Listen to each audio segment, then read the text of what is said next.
You are surrounded. The battle you cannot see. Right now, as you sit listening to this message, you are surrounded. Not metaphorically, not symbolically. Literally, you are surrounded. Millions of organisms surround you every second of every day. Bacteria, viruses, fungi, microorganisms, some beneficial, some harmful, most completely invisible. Yet despite being surrounded, you are still here, still breathing, still living, still surviving. Why? Because while you're surrounded by invisible enemies, you are also surrounded by an invisible army. And perhaps that is one of the greatest lessons hidden in both scripture and science. The greatest battles in life are often invisible, and so are the greatest victories. Think about what happened during COVID. Entire nations changed. Airports emptied, schools closed, businesses shut down, families were separated, economies shifted, all because of something most people never saw, a microscopic enemy.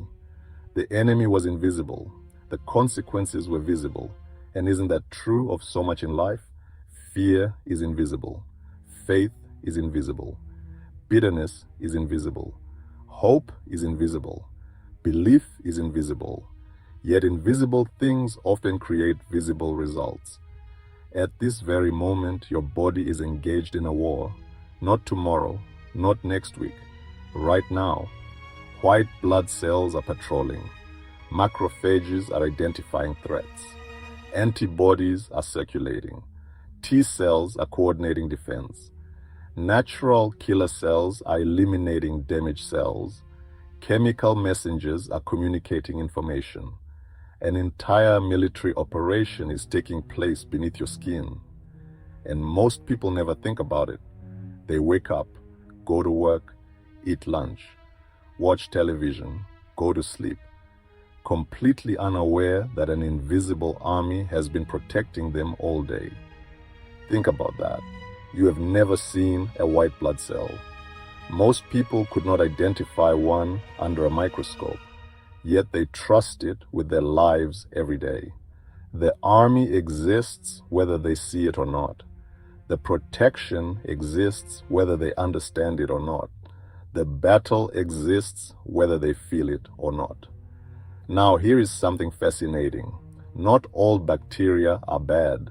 In fact, trillions of beneficial bacteria live inside your body, helping digestion, supporting immunity, protecting against harmful organisms. Doctors sometimes prescribe antibiotics to kill harmful bacteria, but those same antibiotics may also affect beneficial bacteria. That is why probiotics are sometimes recommended afterward to restore balance. Think about the lesson. Not everything unfamiliar is your enemy. Not every challenge is an attack. Not every discomfort is destruction. Discernment matters because wisdom is knowing what to fight and what not to fight. But viruses are different. Viruses do not simply attack. They infiltrate. A virus enters a cell, hijacks the machinery, takes control, then uses that cell to produce copies of itself.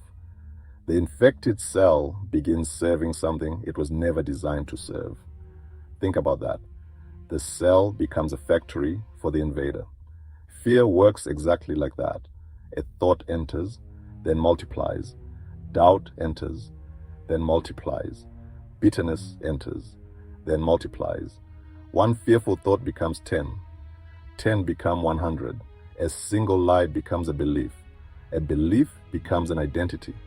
A thought becomes a stronghold. The invasion started small, but once access was granted, replication began. And that brings us to something infection prevention specialists understand very well. Infections require an opening, a route of entry, an access point, a gate. An infection cannot simply appear inside a healthy body without a pathway. It enters through openings: the mouth, the nose, the eyes, the respiratory tract, the urinary tract. Open wounds, breaks in the skin. The invader needs a gate. Now think spiritually. Fear enters through gates. Doubt enters through gates. Bitterness enters through gates. Unbelief enters through gates. Offense enters through gates. The eyes are gates. The ears are gates. The imagination is a gate. Attention is a gate. The mind is a gate. The heart is a gate. This is why Scripture repeatedly talks about guarding things. Guard your heart. Take every thought captive. Watch what you hear. Watch what you see. Why? Because heaven understands infection control, not merely physical infection, mental infection, emotional infection, spiritual infection. And perhaps no one illustrates this better than Eve. Most people think Eve's problem was eating the fruit. It wasn't. The fruit was simply the visible result. The real battle happened much earlier. The serpent never touched Eve, never forced Eve, never dragged Eve toward the tree. He gained access through a gate, a thought, a question, a conversation. The serpent said, "Yea, hath God said?" Notice what he attacked. Not her body, not her environment, not her circumstances, her belief, her understanding, her perception.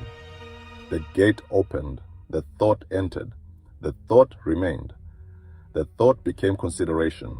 Consideration became belief. Belief became action. Action became consequence. Exactly how many infections work: entry, colonization, replication, manifestation. Every stronghold begins the same way. A gate opens. Access is granted. Influence begins. This is why Paul wrote, "For we wrestle not against flesh and blood." Notice what he did not say. He did not say there was no battle. He simply said the battle is deeper than most people realize. The visible thing is often not the real thing. The symptom is not always the source. The behavior is not always the battle. The battle often begins before anyone sees it. Consider HIV. Most viruses attack tissues. HIV attacks the immune system itself, specifically CD4 T cells, the very cells responsible for coordinating defense. Think about how strategic that is. The goal is not merely to attack the body. The goal is to weaken the body's ability to fight. Fear does the same thing. Hopelessness does the same thing. Constant negativity does the same thing. They attack courage, confidence, resilience, faith, the very things designed to help you fight. Then there is hepatitis. It primarily targets the liver. Specific viruses target specific organs, specific weaknesses, specific vulnerabilities. Likewise, life attacks people differently. One person's battle is fear, another's is insecurity, another's is addiction, another's is pride, another's is bitterness. The attack is often customized. The battlefield is often personal. Then there is antibiotic resistance. The overuse of antibiotics can contribute to bacteria becoming harder to treat. The treatment remains, but responsiveness changes. Think about that. Some people become resistant to truth, not because truth lost power, because familiarity removed urgency. They have heard the message so many times that it no longer moves them, not because the truth changed, because they stopped responding. The greatest danger is not ignorance. The greatest danger is becoming familiar with truth while remaining unchanged by it. But the immune system has another remarkable characteristic. It remembers. After a battle, it learns, adapts, improves, strengthens. Future battles become easier. Experience becomes protection. Previous victories create future confidence. Isn't that true spiritually? The battle that nearly destroyed you 10 years ago would not destroy you today. Why? Because you've grown. The army has grown stronger. You've learned. You've adapted. You've survived. And this brings us to one of the most powerful stories in Scripture, Elisha and his servant. One morning, the servant wakes up, looks outside, and panics.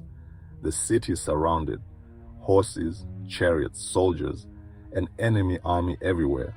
The servant immediately concludes, "We are finished," because all he can see is what is against him. Then Elisha says something remarkable. "Fear not, for they that be with us are more than they that be with them." Imagine hearing that, looking at thousands of enemy soldiers, then hearing someone say, "We have more." The servant sees the enemy. Elisha sees something else. Then Elisha prays, "Lord, open his eyes that he may see." And suddenly everything changes, not because reality changed, because perspective changed.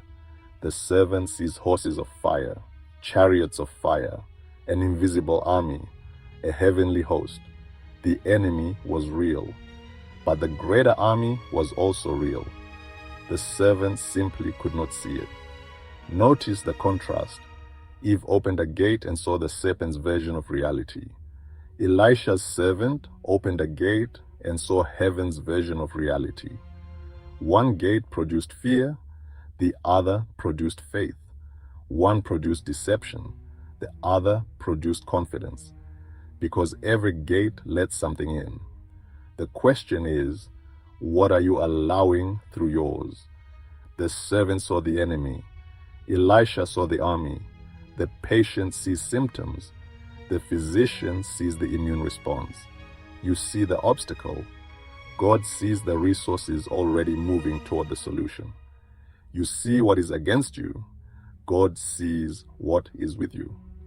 This is why Scripture says, "Greater is he that is in you than he that is in the world." Notice what it does not say. It does not say there is no enemy. It does not say there is no battle. It does not say there is no resistance. It simply says the greater force is already within. The greater army is already present. The greater power is already at work. The servant thought he was surrounded. He was right. He simply misunderstood who was doing the surrounding. The enemy surrounded the city, but heaven surrounded the enemy. And perhaps that is the message someone needs today. You are surrounded. By help you cannot yet see. By strength you have not yet discovered. By resources you have not yet recognized. By protection you have not yet noticed. By an army you have not yet seen. Because those who are with you are more than those who are against you. You are surrounded, but not the way you think.